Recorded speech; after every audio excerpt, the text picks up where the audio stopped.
This podcast is intended for a mature audience. Listener discretion is advised.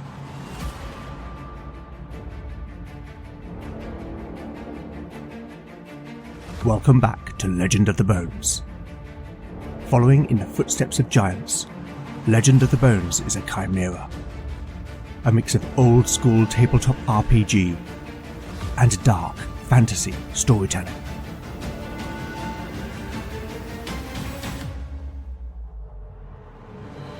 As its name might suggest, in Legend of the Bones the dice rule. There'll be no rerolls, no fudging the dice, no metacurrency. The roll of the bones will determine the character's destiny, and no one will be spared their fate. None shall escape the destiny of bone.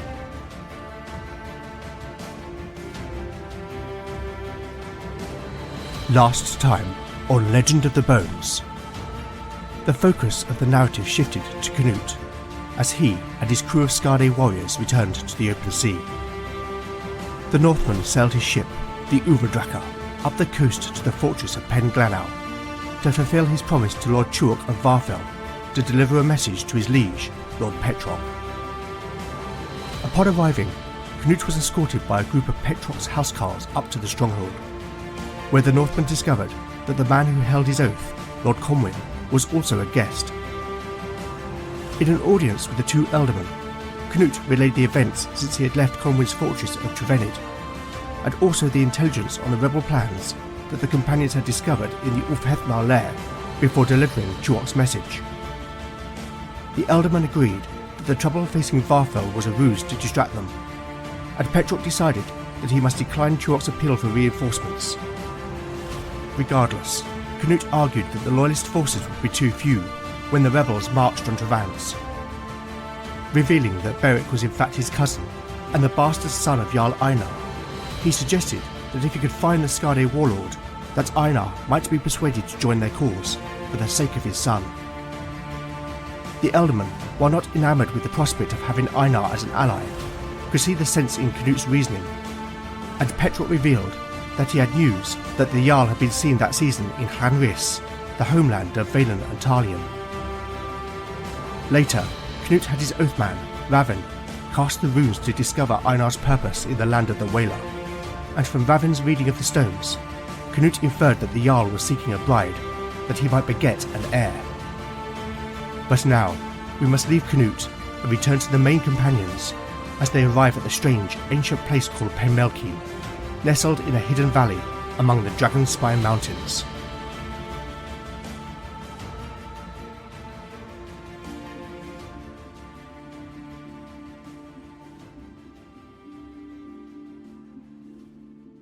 Chapter 59, Part 1, Day 61, Late Afternoon.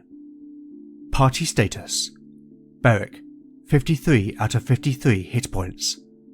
Lena, 34 out of 34 hit points. Vaelin, 21 out of 21 hit points. Talion, 27 out of 27 hit points. Hedrick, 24 out of 24 hit points.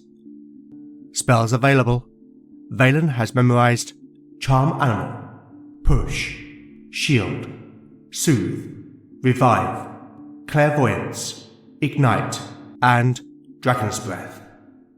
Talion has memorized Resolve, Poetic Prose, Pitch, Imbue, and Lullaby.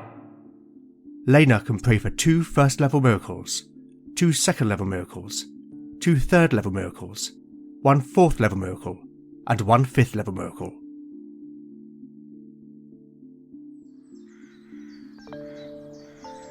The valley was bathed in the golden light of the afternoon sun as the companions made their way down to the lake's edge.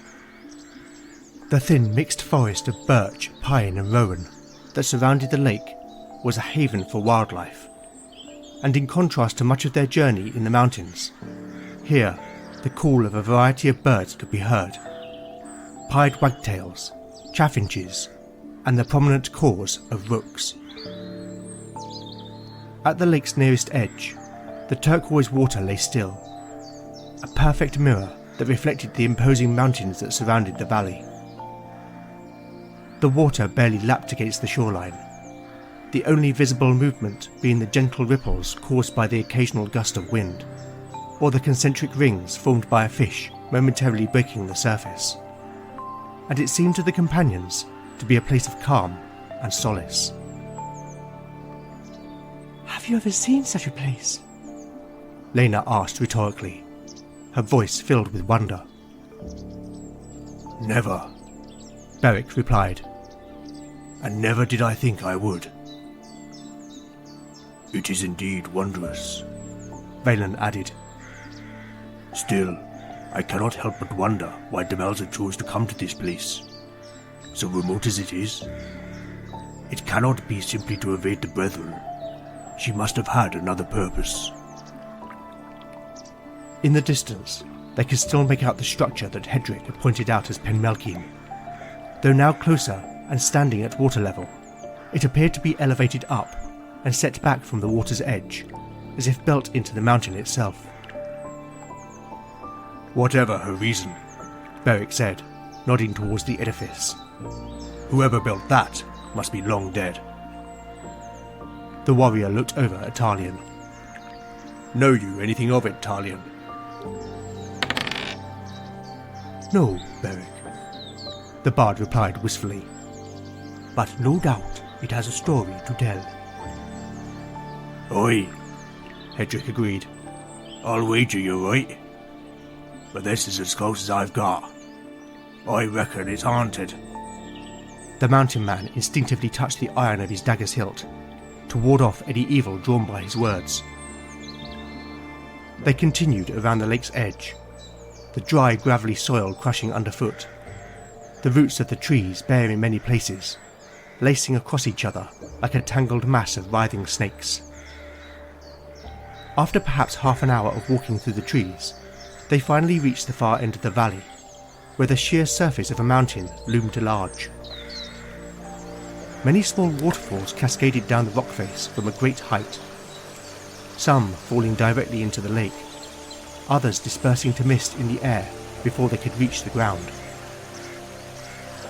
There was no shore at this point. Instead, the water lapped against the cliff, but there was a set of narrow steps cut into the mountainside, climbing up some 70 or 80 feet and along the side of the rock face.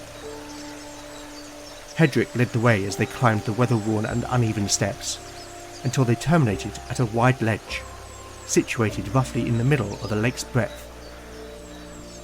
Here, the rock had been hewn by ancient hands into an intricate facade. An enormous arch, stretched perhaps 30 feet up the cliff and spanning just as wide, had been carved to give the illusion that it was made of huge blocks of stone. In the centre of the arch, a stone doorway, half again the height of a man, was set into the cliff, its frame inscribed with runes, while the door was guarded on either side by two asymmetrical standing stones, elaborately carved with triskells and other swirling patterns. As they approached, Valen could immediately sense arcane energy emitting from the two stones, and it seemed to him that the patterns glowed faintly, even in the bright afternoon sun. "There is power here," he observed, inspecting the nearest stone, and as he did so, he noted a depression in the shape of a hand, whose fingers were splayed apart. "Strange," he murmured to himself, then turning, observed that the second stone possessed the same. "Are you able to read those runes?" Beric asked, interrupting the mage's examinations. Valen turned his attention to the door. The stone slab was unadorned, and had no visible means to open it, while the runes inscribed on the frame, to Valen's eyes, also glowed faintly in the same manner as the stones. "I can, Beric. These runes are Old Meridish. Put simply, it reads, 'Come together, and we shall part.'"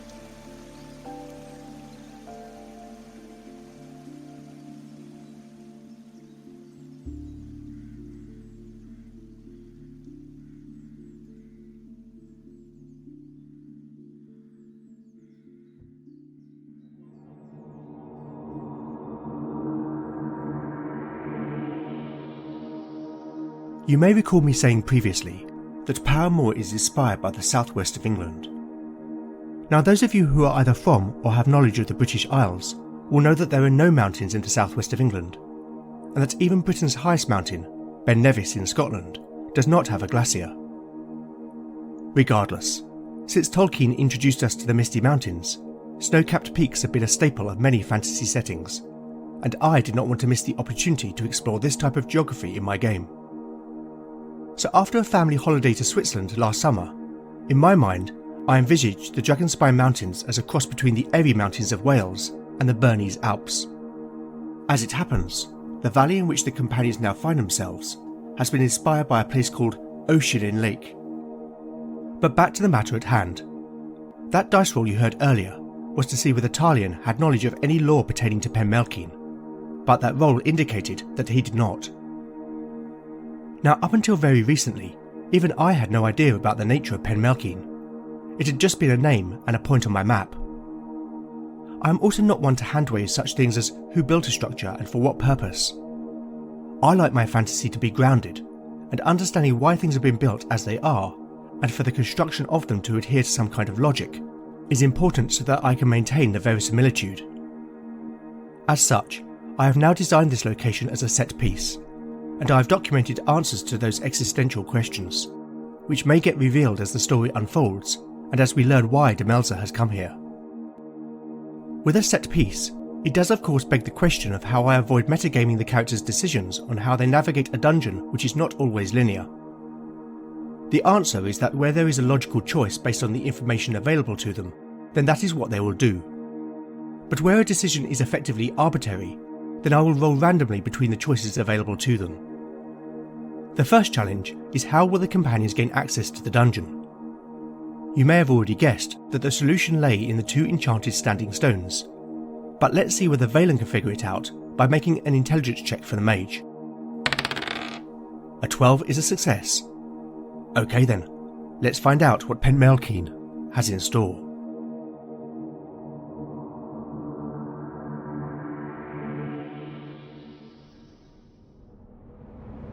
Chapter 59, Part 2, Day 61, Late Afternoon. Party status. The party status is unchanged. The companions waited in tense silence, the weight of anticipation hanging in the air, while Valen considered the cryptic inscription. The mage's gaze was locked on the ancient runes, his brow furrowed in concentration.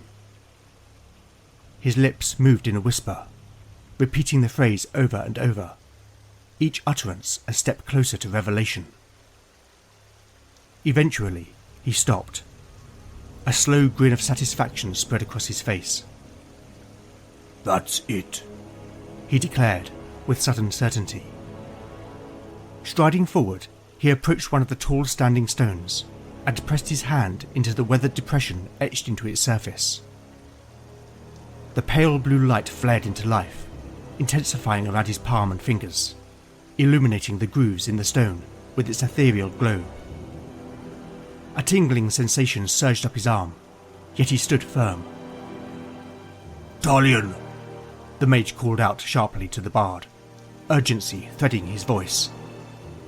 "Place your hand on the other stone," he instructed, glancing towards the second menhir. Talion stepped forward, his expression uncertain but trusting, and mirrored Valen's motion, placing his hand into the second depression. "Now join with me." The 2 ancient stones stood nearly 10 feet apart, and as the command left Valen's lips, both men strained their arms outward, fingers gripping through empty space in search of one another. At last, their fingertips brushed, then linked.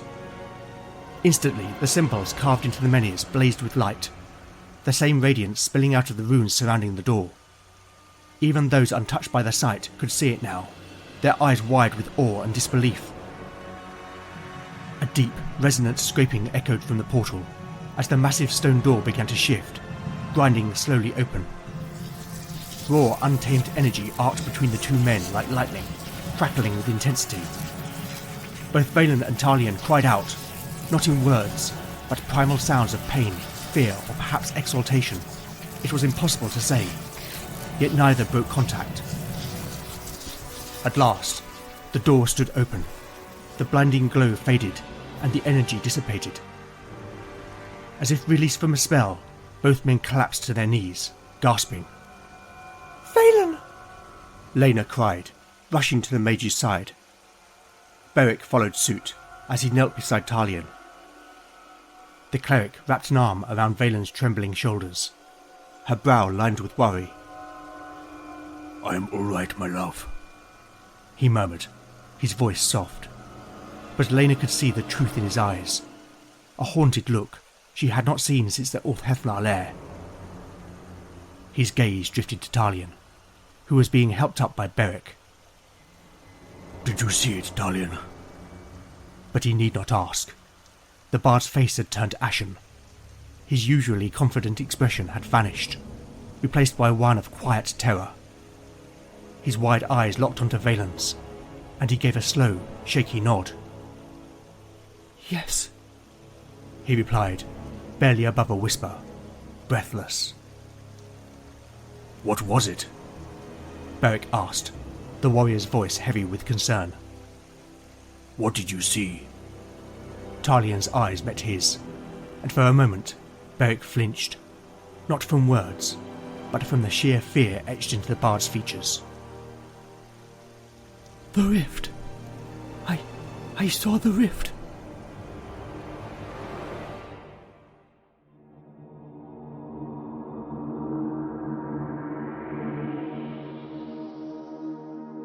You may recall back in episode 47 that Talion explained to Beric that according to the old ways there are 3 realms of existence.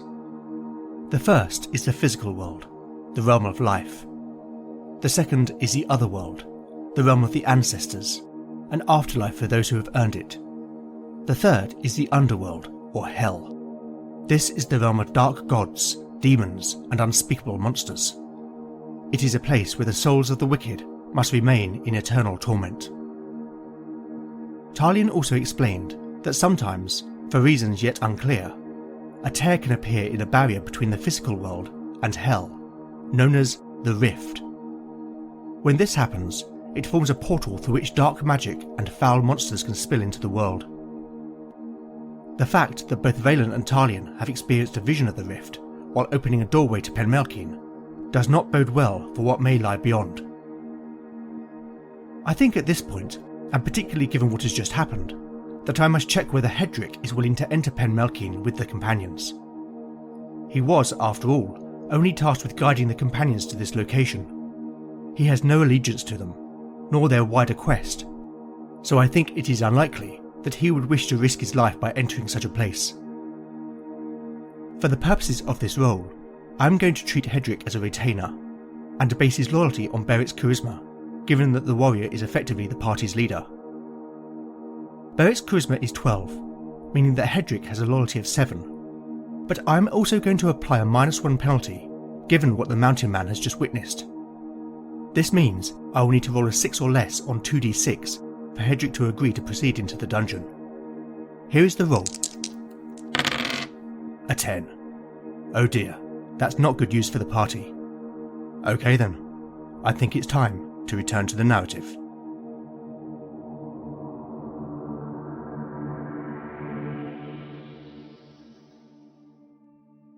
Chapter 59, Part 3, Day 61, Late Afternoon. Party status. The party status is unchanged. The dark void of the now open doorway loomed above them like a gaping maw in the mountainside. It exhaled a stale, earthly chill, and seemed to breathe in the daylight, as it spilled weakly across the threshold. Only vague silhouettes could be glimpsed within, as shadows retreated from the light. But no motion stirred within, which brought small relief. No one spoke. Each of the companions stood rooted, unease gripping their hearts, reluctant to cross the threshold into the waiting gloom. Beric's palms were slick with sweat. the reactions of both Valen and Talion had left him deeply unsettled. He had never known either man to shy away from danger, yet now their fear was as tangible as the stone beneath his feet. As leader, he knew what was expected of him. It was his duty to take the first step, to bear the burden of resolve. With a quick breath, he wiped his hands on his woolen breeches, then hefting his shield, drew Callous Cledder from its sheath. "We've come this far, and we must find Demelza, or learn of her fate," he announced, doing his best to infuse his voice with confidence, though doubt crept in at the edges. "Let's go." The others moved in behind him, weapons drawn, and expressions set, steeling themselves for what lay ahead. All that was except Hedrick. The Varfell man stood apart, unmoving, gazing up at the towering peak above the doorway. He sniffed the air, as if searching for something lost on the wind. "Not I," he said, wistfully, then added with quiet finality, "This is your business, not mine." The others turned to him, surprise and disappointment evident on their faces. "Lord Tuok bade me guide you to Penmelkeyn, and that's what I've done." "That you have," Beric agreed. "And we thank you for it." The big man's voice was sincere. Hedrick gestured back towards the slender forest they had just passed through. "I'll wait for you in yonder forest for 3 days. If you return by then, I'll guide you back to Varfell, or wherever else you wish to go." Beric gave a single nod in answer, then turned, resolute, and led the companions into the shadowed passage beyond. Hedrick watched until the last of them had vanished into the gloom. "Gods be with you," he murmured, voice as soft as the wind that whispered through the trees behind him.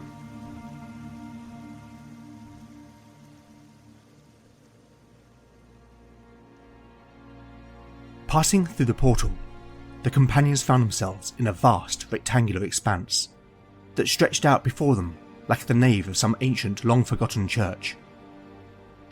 It was perhaps 40 feet wide and just as high, the arched curvature of the ceiling mirroring the intricate stonework of the exterior, while 2 rows of broad pillars prevented the weight of the mountain from causing the ceiling to collapse. Valen produced the moonstone, whose soft sheen cast long shadows, though even its enchantment was unable to pierce the full depth of the chamber. Yet its silver gleam caught on the edges of carved reliefs, depicting monstrous creatures locked in brutal combat, or feasting grotesquely on hapless humans and beasts alike. Several iron sconces set at regular intervals lined the wall. Though all the torches were unlit, some still wisped thin curls of smoke into the still air, suggesting that they had only recently been extinguished. To the left, a weathered timber door reinforced with black iron bands nestled into the curvature of the wall, partially hidden in shadow. On the right, a short distance ahead, another similar doorway could be just discerned in the gloom. Lena moved quietly to Beric's side, and the pair stepped forward together with silent caution, Valen and Talion keeping close behind. As they progressed, more of the chamber slowly emerged from the darkness, revealed by the moonstone's glow. Eventually, the full length of the room came into view, some 70 feet from the entrance. 2 additional doorways marked either side of the chamber, and directly ahead loomed a heavy set of double doors, framed in cold, dark stone. "What think you, Valen?" Beric asked of the mage, in a hushed, guarded tone. "In all likelihood, the way ahead is just that," Valen replied, his voice quiet but steady. "But my master always said that to learn anything, one must start at the beginning. I suggest we follow that wisdom, lest we overlook some vital clue about what this place truly is, and dare I say, the fate of Demelza." "Agreed." The companions turned back and retraced their steps. the sound of their footfalls swallowed by the thick silence, until they stood before the first door on the left wall. Beric leaned in, placing his ear against the aged panels, worn smooth with time, and lined faint with dark stains where the tannins had bled out from the wood. Hearing no movement on the other side, he reached out, grasping the cold iron latching and giving it a cautious twist. The door swung open with a tortured groan, busted hinges shrieking against the quiet, and Beric winced at the echoing noise. As the moonstone's light spilled into the newly revealed space, it illuminated a large square chamber. As the companions stepped within, it was clear that whatever the chamber's original purpose, it had been more recently used as makeshift living quarters. To one side, 2 crumpled bedrolls lay out on the floor, in between which was an old-looking chest, while on the other side of the chamber was a table, upon which was a melted candle, an inkpot and quill, a pestle and mortar, as well as a few wooden bowls containing various herbs and dried fungi. The walls were plain, though in the south wall another door provided the room's only other exit. Beric knelt by one of the bedrolls and placed his hand under the blankets. "It's cold," he said, though it was clear by the way the room had been left that whomever had been living there had meant to return, else left in a hurry. Lena, meanwhile, had moved to examine the chest. It had no lock and was little more than a crate with a lid. Within, the cleric found a few basic supplies, spare clothes, candles, a tinderbox and such, though she noted that the clothes were clearly made to fit women. Demelza, she murmured under her breath. The cleric happened to place her hand down on the other bedroll and felt something hard beneath the blankets. Pulling them aside, revealed a small, leather-bound book. "What's that?" Valen asked, his curiosity piqued. Lena carefully picked it up and exchanged it for the moonstone so that the mage could examine it properly. The others waited patiently for a few minutes while Valen flipped through the pages, his eyes rapidly scanning the writing. At one point, he seemed to skip ahead, as if searching for something specific. Eventually, he looked up from the book, his eyes gleaming in the moonstone's pale light. "It is a diary."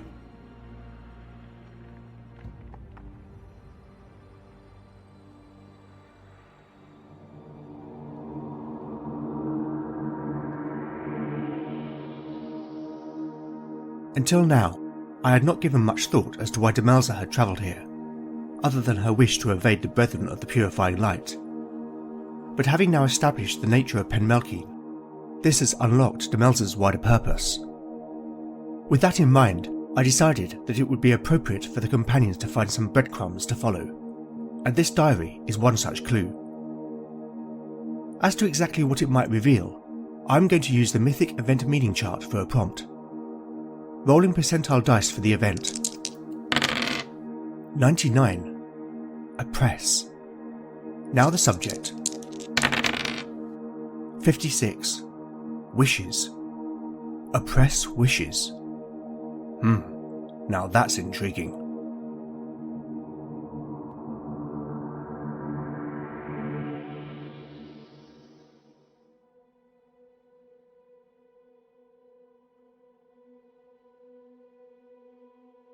"Whose diary?" Beric asked with curiosity. "Their name is not given, though it appears to belong to Demelza's apprentice." Valen replied, his gaze fixed intently on the pages in his hands, the parchment crackling softly as he turned them. "Clearly, I have not had time to study in detail, but it gives an account of their journey from Angrak." The mage's voice was low, thoughtful, as he scanned the script. Then slowly he looked up again. "Near the beginning, she writes that Demelza insists on keeping a particular jeweled amulet always close to her. I believe it to be the Eye of Krevik. What is most striking is that the apprentice seems unaware of its true nature. It was likewise for myself regarding the Eye of Mordgren. Valen's expression clouded as memories surfaced, his eyes drifting into the middle distance, until a gentle touch on his arm brought him back to the present. What else, my love? Lena asked softly. The mage offered a small, grateful smile before clearing his throat and continuing. Later, the apprentice confesses to growing envious of our mistress's power. As we know, the Eye of Krevik bears the curse of greed and envy. I suspect that once beyond the protective enchantments of Angrak, the Hellstone's corruptive influence began to take hold. He looked slowly around at the others, his voice hushed with implication. But it is the final few pages which are the most revealing. What say them? Beric pressed, leaning forward impatiently. Valen gave a single, solemn nod and resumed. Once here, at Penmelkeyn, Demelza explains the amulet's true power, and her intent to destroy it. Surely that's a good thing. Lena interjected, hope lighting her voice. One would think so, yes.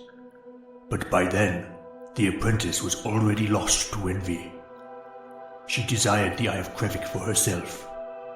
An argument erupts as she tries to seize the Hellstone, but Demelza, with an enchantment, put her to sleep. His voice grew heavier, the weight of the tale thickening in the air. What then? When she awoke, Demelza was gone, and the envy that once burned so fiercely had cooled. She searches, only to discover a portal she describes earlier as sealed was now open, while the main entrance to Penmelkeyn had closed. He paused, the silence stretching. So, she was trapped here? Lena exclaimed, horrified by the thought of such a fate. Yes. Valen confirmed simply, a shadow passing across his face. Perhaps opening one seals the other, he mused aloud, almost to himself. In her final entry, the apprentice recounts hearing Demelza's voice, calling her from the entrance hall. But when she arrived, she was met by a spectral figure, wearing the face of her mistress, beckoning her to embrace. Resisting the pull, she used a scroll left behind by Demelza to banish the phantom. Her last words are these. He lowered his voice, almost to a whisper, reading from the diary with reference. I have no way out. I see now the curse of the Eye. I must find Demelza and help her if she still yet lives. Or if not, I must finish her task. Valen looked up from the hastily scrawled words. The silence that followed, deafening. There is nothing more.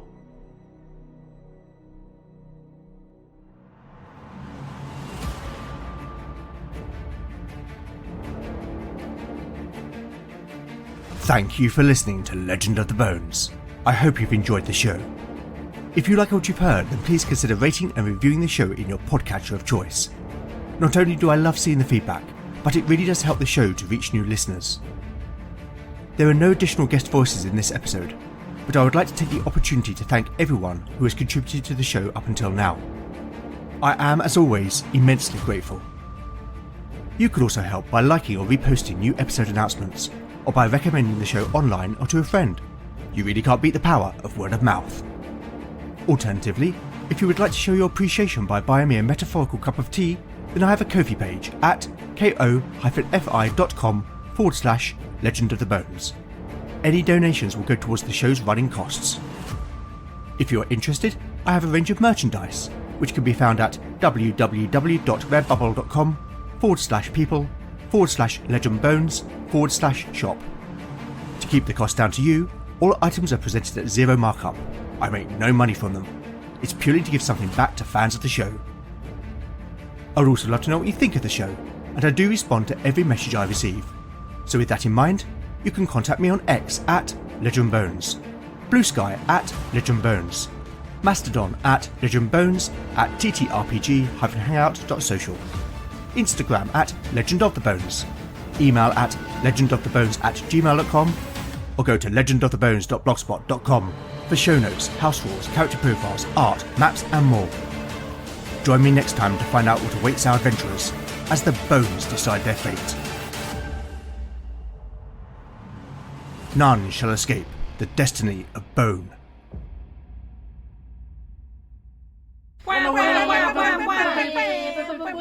We're here from Arrow Ace. I'm Bastet. I'll be running your operation to investigate the unusual occurrences that have been happening everywhere recently. Stay out of Antiborough. Stuck in time loop. I guess it's a ghost plumbing situation. Bastet has got us out of a lot of problems, but I don't think she can get us out of this one. It wasn't all the bodies. There were 2 bodies. Everyone else just got disappeared. I went missing for a while, and I lost my brother. I don't know where he is. Oh, that's my mother.